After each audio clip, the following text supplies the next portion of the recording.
Mga ka-people, panibagong vlog, panibagong araw.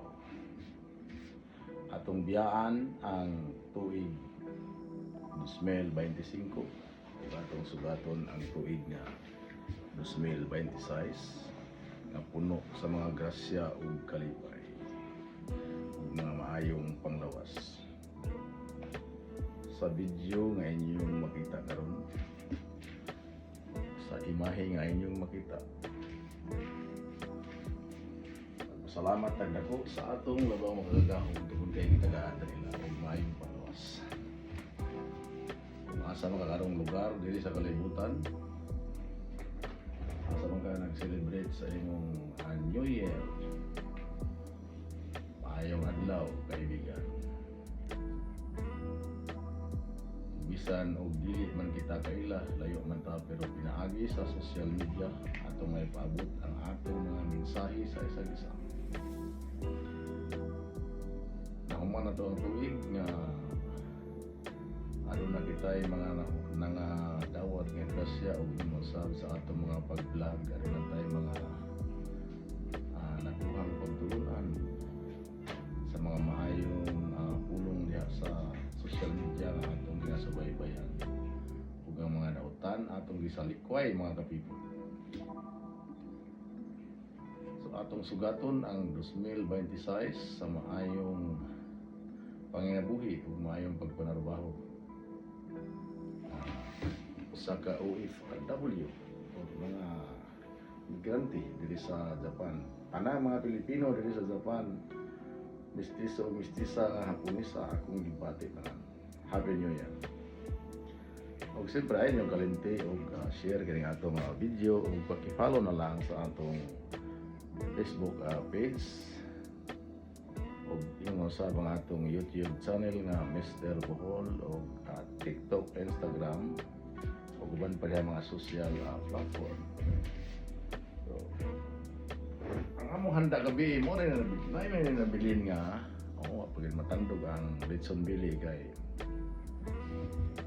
naman siya handa na po tayo mga ginagmay dali. Kaya dali mo sa Japan mga ka-people, ginabawal ang paglitson ng buong nga baboy. Ano naman gani kung maabot o makalihok ni anak, pero kinahanglan nga itago siya kay wala na siya mauso diri sa lugar nga hapon. Mo nang ang kasagaran matrabaho ang Litson Billy na lang siya. Wala og manok mo nang kuan sa mga Pilipino diri sa Japan. Ya karon isa ka maayo nga tempo. January 1, 2026. Igawas gyud ang haring adlaw. Og iyang gilamdagan ang tibuok kalibutan mga kapit. Ubos mo ako. Belated Happy Christmas o karong adlaw man gyud ang Happy New Year kay pizza uno man, pero kasagaran ng uban nga nagsugod og celebrate 31 sa gabi nagsugod ng kikay. Pero ang sakto gid ang New Year mga ka-people is January 1.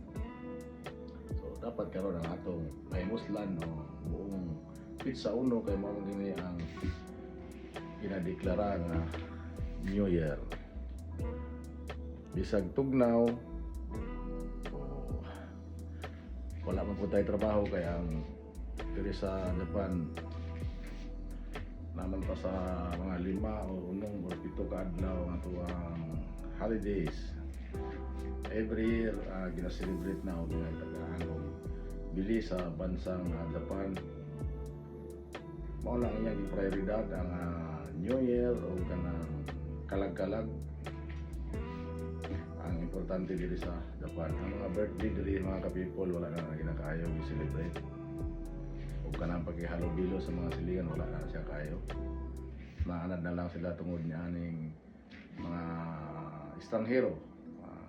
Para sa ato mga Pilipino, daghan ng estranghero diri mga Vietnam, Thailand. Halos na tanan diri tungod gitawag kining bansang Japan nga safety, ang land of the rising sun. So atong ipadayon pagsaulog karong adlaw ang New Year 2026. Os po na ko, maayong adlaw, Mr. Bohol.